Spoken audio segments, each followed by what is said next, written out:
Lo que voy a platicarles es una situación que le ha pasado a muchas personas. No creo ser la primera en vivirlo, en experimentarlo. Y es que a veces por ahorrarnos unos pesos, terminamos durmiendo con el diablo. Y la verdad es que no lo digo con exageración, lo digo porque lo viví y aquí estoy para contarlo. Mi nombre es Julián y esta historia no me enorgullece, pero necesito desahogarla. En aquel tiempo tenía 22 cuando llegué a Querétaro. La intención era estudiar una ingeniería. Me fui solo. Mis papás me apoyaban porque ellos económicamente, aunque no eran ricos, tenían lo suficiente para solventarme el hecho de estar en otra ciudad. En esos tiempos yo era uno de esos galanes, la verdad sin ser presumido, pero siempre me cuidé, hice ejercicio y me vestía bien. Eso me abría muchas puertas, sobre todo con las mujeres. Pero en aquel entonces lo que buscaba no era una novia, solamente un cuarto económico donde pudiera vivir mientras estudiaba, para así enfocarme en la universidad. De estar revisando las redes sociales, vi una publicación en Facebook donde se anunciaba la renta de un cuarto en una casa compartida, en una zona tranquila. El lugar tenía 3 habitaciones y ya había una ocupada. Se incluían los servicios y eso comparado con el precio que se pedía, era una cosa que me convenía mucho. Cuando llamé, me contestó una mujer de voz opaca. Se llamaba Melissa.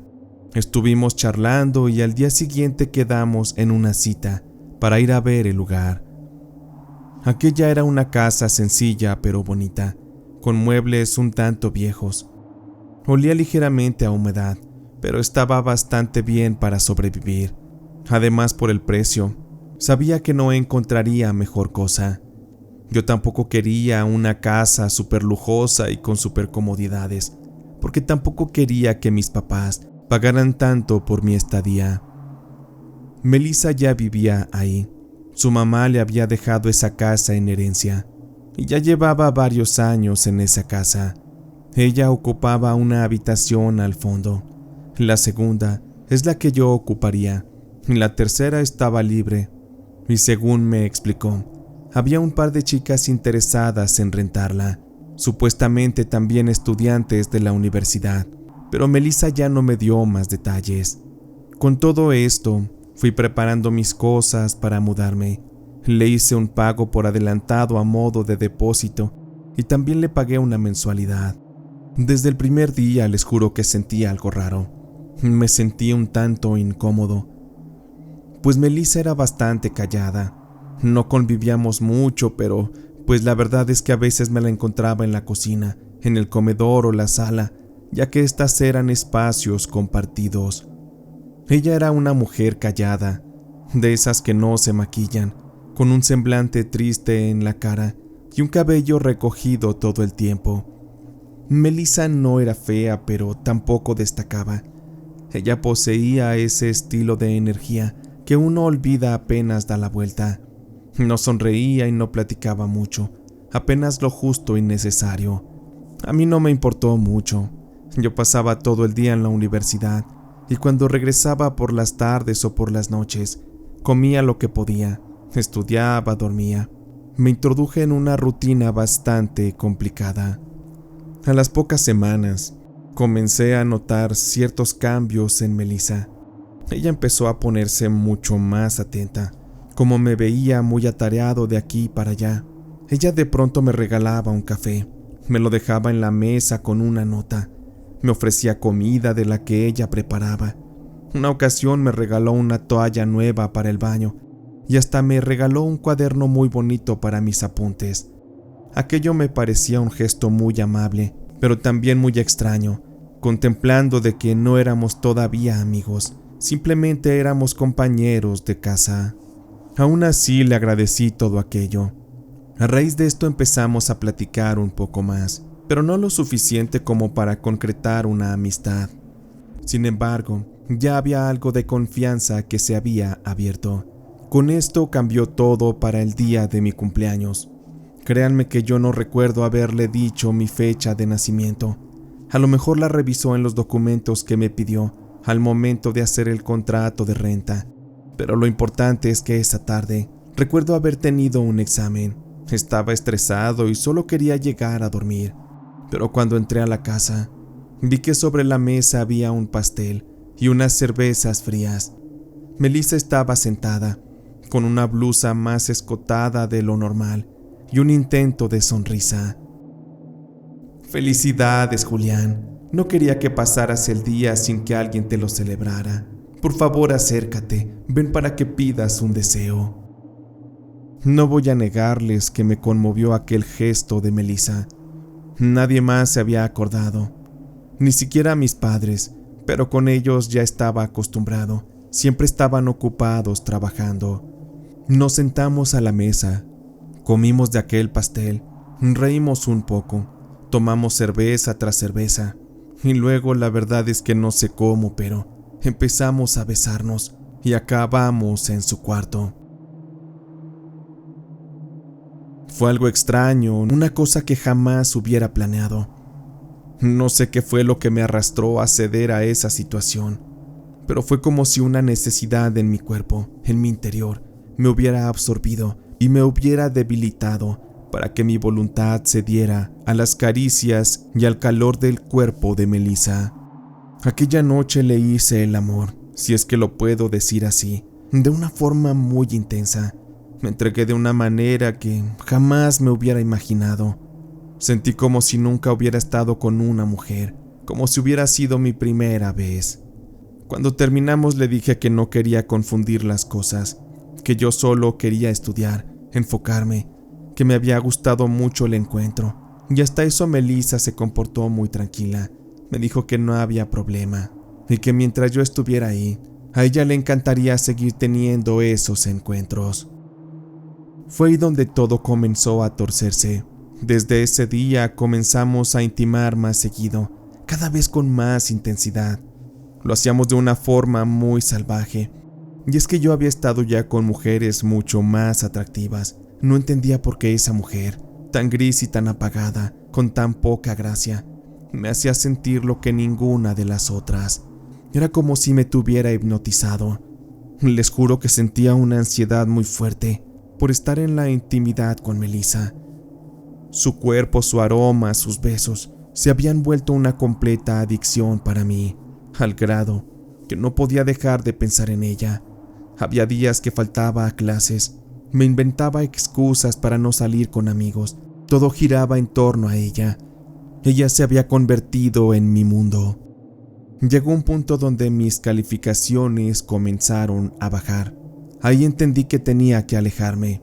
Supe que algo no estaba bien, y cuando se lo hice saber, le dije que no me iría de la casa, simplemente había que poner distancia, porque mi objetivo se estaba desviando bastante, y también mis padres habían notado todo aquello, y me habían amenazado que si no mejoraba el rendimiento, iban a dejar de pagar las mensualidades.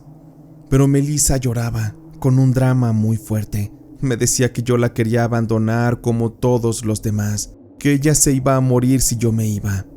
Aquello me conmovió, no lo voy a negar, y cada vez que yo salía a la biblioteca para estudiar, o que buscaba un lugar cualquiera para poder aprender, o buscaba un lugar cualquiera para poder avanzar, sentía como si algo me jalara de unos hilos, y terminaba regresando a sus brazos. Me estaba hundiendo en un hoyo donde no sabía cómo salir. Y para esto, si fuera poco, un mes después, llegaría la tercera inquilina. Su nombre era Valeria, una estudiante de psicología, de tez morena clara, cabello largo muy oscuro, una sonrisa encantadora y un carisma natural, todo lo contrario a lo que era Melissa. Desde el primer día trajo luz a la casa.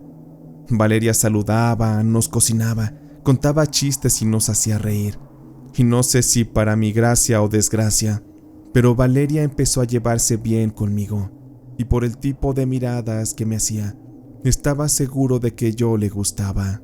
Hicimos rápido una amistad. A veces platicábamos en la cocina, compartíamos café, hablábamos de muchos libros, de música. Teníamos muchas cosas en común, pero Valeria no tenía idea de que Melissa y yo nos acostábamos. porque hasta eso, mi amante y yo siempre esperábamos a quedarnos a solas. Pero para mí, yo sentía que comenzaba a salir de la nube, de aquella oscuridad que me envolvía junto a Melissa. De solo pensar o imaginarme cosas con Valeria, me sentía vivo otra vez. Llegué a pensar en invitarla al cine, en alejarme de Melissa. Incluso le tenía pensado proponer de mudarnos juntos a otro lado, dejar aquella casa y dejar a Melissa atrás. Pero esta, con una extraña intuición, lo notó, y a partir de ahí, es como si se hubiera transformado. Ya no era la mujer sumisa de siempre. Ahora me miraba como con una rabia contenida. A veces se metía a mi cuarto sin avisar y me reclamaba si yo salía con Valeria. Yo le explicaba que no tenía nada que ver, y aquello me daba miedo, de solo ver la cara que hacía Melissa. Incluso hasta temía por mi seguridad. Una vez me desperté y la vi ahí parada junto a mi cama, mirándome sentada en una silla. No dijo nada, solamente fumaba un cigarro, y en cuanto yo desperté, ella se fue. Todo se volvió más denso. Valeria incluso también me contó que se sentía muy incómoda. Hablamos sobre la situación de irnos, pero el encontrar otro lugar nos tomaría mínimo unas 2 o 3 semanas. Además, ya había hablado con mis papás sobre el cambio, y a ellos no les parecía del todo que nomás porque sí, tuviera que mudarme. Intenté calmar un poco a Valeria. Ella se sentía bastante intranquila. Yo creí que solo era paranoia, pero también, por dentro, algo me hacía sentir como un presentimiento negativo, porque si ustedes pudieran ver cómo es que se comportaba Melissa, seguramente lo hubieran comprendido. Para una noche, Valeria salió con sus compañeros de la universidad. Fue a una reunión a casa de una de sus amigas. Durante toda la noche no llegó a la casa. Eso era muy raro porque nunca había pasado. Le mandé un par de mensajes a su celular para saber si estaba bien, pero nunca tuve respuesta. Lo triste de este caso es que al día siguiente nos avisaron que la habían encontrado muerta en el baño de aquella casa. Según los reportes, se dijo que había ocurrido un paro cardiorrespiratorio. Eso la había matado, pero realmente es que Valeria no tenía antecedentes de enfermedad, no se drogaba, ni siquiera tomaba una cerveza. Ella incluso hacía ejercicio y su dieta era bastante balanceada. Se veía fuerte, radiante. No había explicación para saber cómo es que murió de la nada. Cuando los policías fueron a la casa solo para averiguar si es que Valeria se drogaba o algo la pudo haber matado, me llamó la atención que Melissa lloró frente a los oficiales. Ella les dijo que eran muy amigas y muy cercanas, que le dolía mucho la pérdida, pero la mirada de Melissa era tan vacía como la de una persona que no tiene alma. Por su parte yo me quebré, me sentía culpable. No sé por qué, pero era un sentimiento que tenía enterrado. Algo en mi intuición me decía que había una cosa oscura detrás, pero estaba lejos de descubrirla en ese momento. Después de la muerte de Valeria, me quedé en shock. Quise buscar consuelo en alguien, pero lo único que encontré fue nuevamente a Melissa, y ella me lo ofreció todo. Desde esa noche, cuando la tuve nuevamente en mis brazos, cuando le hice el amor de una forma desquiciada e intensa, algo se rompió en mí, o quizá algo terminó de sellarse, porque lo que venía después no tiene lógica ni perdón, porque en lugar de alejarme de Melissa, sentí que me hundí y quedé completamente arrastrado a sus pies. Para mí aquello ya no era amor, era una necesidad brutal, una química obsesiva, como si mi cuerpo la necesitara más que el aire que respiraba. Melissa no solo me tocaba, me poseía, me convirtió en su esclavo, en su juguete, y cada vez que intentaba estudiar o enfocarme, me bastaba con que oliera su perfume o que escuchara su voz para olvidarme de todo, y para así dedicarle mi atención, mis caricias. Me tenía completamente rendido, y aunque al principio traté de resistirme, después me rendí, ya no pude luchar. Me convertí en el hombre de esa casa, pero no como yo lo imaginaba. Melissa me mandaba, casi me decía qué hacer. Ella tomaba todas las decisiones y yo solo obedecía, agachando la cabeza. No entiendo cómo es que me dominó, cómo es que aplastó mi voluntad, al grado de que ya dormíamos juntos. Todos los días le hacía el amor, no una sino dos, a veces hasta más veces, siempre y cuando el cuerpo me lo permitiera. Pero aquello ya no era placer, era una oscura dependencia.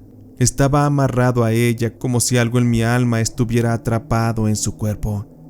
Ya no sabía cómo retirarme, cómo dejar atrás aquello. Pasaron unas semanas y aunque Melissa no me dijo que alguien quería rentar el cuarto donde vivió Valeria, pude darme cuenta de aquello. Vinieron incluso 2 chicas interesadas, eran muy bonitas, pero Melissa hizo que ambas se espantaran. Ella se encargó de sabotear la situación para que éstas no intentaran rentar. De hecho, Melissa retiró el anuncio de Facebook y de las demás redes sociales. Todo para que nadie ocupara ese espacio. Ella quería la casa solo para nosotros dos, y lo decía abiertamente. Aquí solo cabemos tú y yo, Julián, nadie más, porque nadie debe de separarnos. Ni creas que voy a meter aquí alguna lagartona, que venga y te pasee las carnes por enfrente. No se te me vaya a antojar. Y con esto te digo, ojalá y en la calle no se te ocurra andar de mirón, o andarme poniendo los cuernos, porque escúchame bien, Julián, yo soy capaz de cortarte los huevos. Nuestra relación era extraña. Nos volvimos tan amargos, ya ni salíamos, no teníamos amigos, nos aislamos de todo. Melissa ya controlaba hasta lo que yo comía, ya me impedía ir a la universidad, y mis padres empezaban a molestarse por eso. Melissa me decía cómo vestirme, con quién hablar y con quién no, cuándo bañarme, y cada vez que yo intentaba recuperar algo de mi libertad, me hacía una escena dramática. Una vez me fui a estudiar a la biblioteca de la universidad y no le avisé. Recuerdo que aquella ocasión me encontré a una compañera de la clase. Estuvimos leyendo juntos y estudiando, y al terminar, la chica me saludó para despedirse y me dio un abrazo. Cuando regresé a la casa, Melissa estaba llorando, con los ojos llenos de lágrimas y con un rosario en la mano. ¿Por qué te tardaste tanto, Julián? A mí se me hace que te fuiste a buscar a otra, ¿verdad? A ver, dime, ¿ya te cansaste de mí? ¿Quieres dejarme, verdad? ¿Quieres dejarme como todos lo han hecho? Ya mejor dime que no me quieres. Ya mejor dímelo para matarme. Ya no quiero vivir. Otra vez terminé cayendo. Le pedí perdón y me le acerqué y la abracé. Pero ahí fue mi error, porque con ese abrazo todo explotó. Melissa detectó mi aroma a perfume de otra mujer, pues recuerden que la chica de la biblioteca me dio un abrazo, pero no por algo malo, simplemente porque nos despedimos. De inmediato su cara volvió a cambiar, y el drama, en lugar de disminuir, aumentó. Ya no me dijo nada al principio, solo me miró, con unos ojos fríos, con una calma aterradora. Ella se metió a la cocina y ahí se quedó, muy oculta dentro de la oscuridad. Me imaginé que simplemente quería un espacio, un momento a solas. Aproveché para irme a mi cuarto. Dejé mis cosas. Me senté a revisar unos apuntes. La silla en la que yo estaba daba ligeramente la espalda a la puerta, pero entonces escuché unos pasos que se aproximaban. La puerta estaba entreabierta y nada más la escuché rechinar. Melissa estaba abriéndola y sin hablar. Hizo que su presencia pesara en esa habitación. Apenas estaba volteando y de reojo vi que ya traía un cuchillo en su mano. Te burlaste de mí, Julián. ¿Cómo te atreves después de todo lo que he hecho por ti? Y aún así te atreves a venir aquí conmigo, oliendo a perfume de otra mujer. Seguramente ya te andas revolcando con otra, pero te lo juro que me la vas a pagar. Me levanté muy asustado. Puse las manos al frente para tratar de contenerla. No es lo que estás pensando, Melissa. Te aseguro que me encontré a alguien en la calle y me saludó y me dio un abrazo, pero no pasa nada. Tú sabes que yo te amo a ti. Solamente mi corazón es tuyo. Por favor, ya baja ese cuchillo. Vamos a platicar. Te lo ruego, por favor. Melissa estaba perdida. Su mirada me hizo darme cuenta de que estaba poseída por el demonio. Ella había dejado de ser la mujer tierna, amorosa que me trataba bien. Tú eres mío, Julián, únicamente mío. Y si no es así, entonces no vas a ser de nadie. Te voy a mandar directo al infierno para que te podras, para que te quemes, cabrón. Porque de mí nadie se burla. Ya estoy cansada de que solamente me hagas daño. Traté de sujetar la mano donde tenía el cuchillo, pero aquello fue inválido, porque de inmediato sentí como aquel penetraba en mi abdomen. El filo entró y el ardor fue inmediato. El dolor se fue expandiendo. Me miré la sangre que ya me escurría en las manos. Mi camisa estaba empapada. Me doblé del dolor y caí de rodillas al piso. Melissa me miró. Sus ojos estaban muy abiertos. Su cara empalidecida. Estaba en shock por lo que acababa de hacer. Sus ojos se llenaron de lágrimas, pero no por culpa, sino por el miedo de lo que había hecho. No, esto no está pasando. Esto no está pasando. Dios mío, ¿qué hice? Ella murmuraba mientras se agarraba la cabeza y corrió a la cocina. Tomó el teléfono y marcó a la línea de emergencias. Lo apuñalé, señorita. No sé qué hice. Por favor, manden una ambulancia. Esta es la dirección. En cuanto escuché que la llamada terminó, Melissa huyó. Abrió la puerta y desapareció en la noche. Me dejó ahí tirado, sangrando, apenas consciente. Les juro que fue un milagro. No sé cómo sobreviví. Recuerdo solamente voces y también el sonido de las sirenas de la ambulancia. Todo se volvió oscuro y cuando desperté estaba en el hospital, lleno de tubos y vendajes, con un dolor punzante en el estómago que me hacía desear no haber despertado. A mi lado mi madre lloraba en silencio, mientras mi papá miraba al suelo con los puños apretados. El doctor me explicó que perdí mucha sangre, pero que de puro milagro me salvaron. Yo no quería hablar, no era por miedo sino por vergüenza, y es que la policía ya tenía el caso abierto por intento de homicidio. Melissa estaba desaparecida, pero ya circulaba su nombre y su foto. Mis padres ya habían ordenado a algunas personas para que recogieran mis pertenencias de la casa, y fue entonces cuando todo comenzó a salir a la luz. Resulta que en aquel lugar, mi papá acompañó a aquellas personas que iban a sacar mis cosas, pero lo que encontraron fue digno de una película de horror. A la vez se encontraban unos oficiales haciendo investigación. Estos descubrieron que detrás del armario de Melissa había una tabla vieja que cubría un pequeño espacio hueco, como si ahí hubiera existido un baño previamente.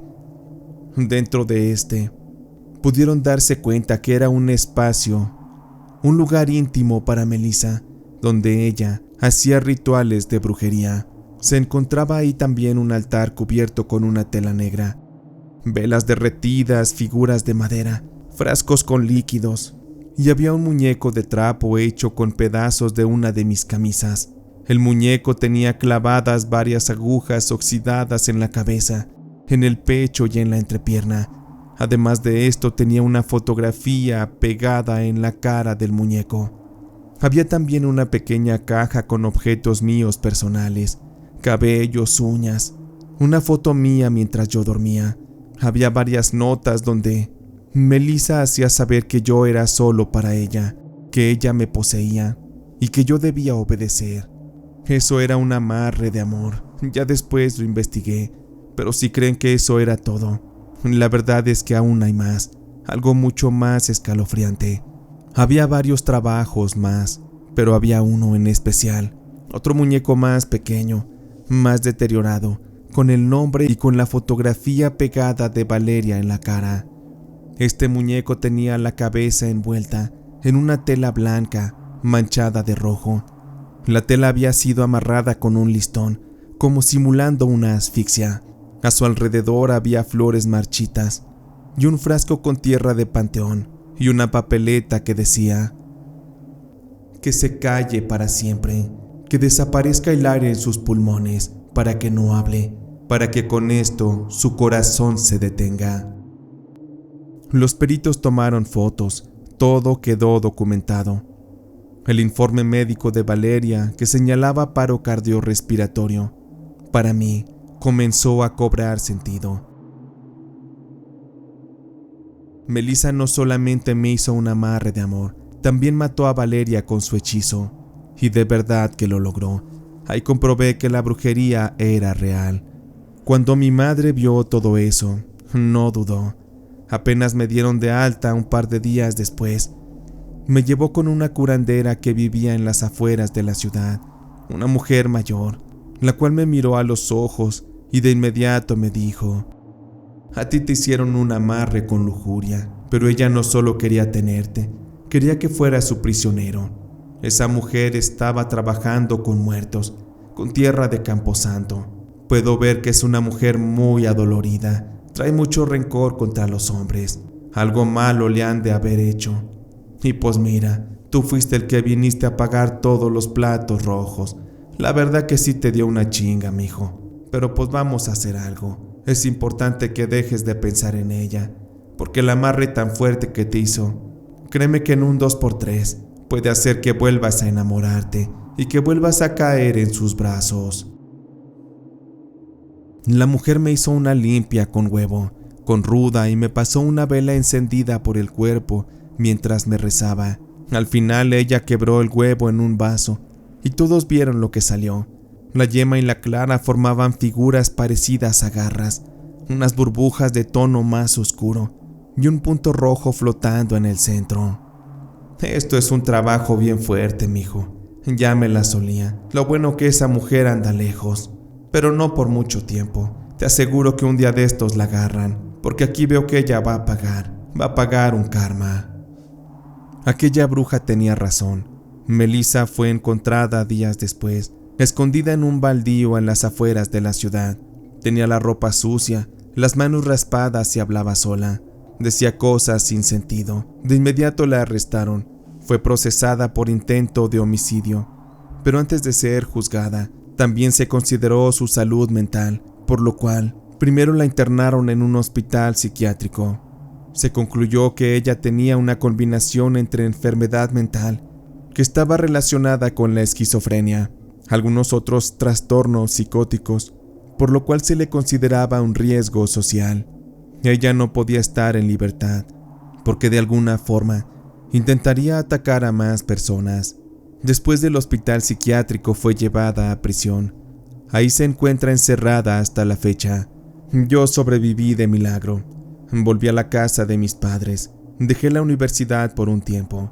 Les juro que me costó dormir por varios meses. Tuve que tomar terapia.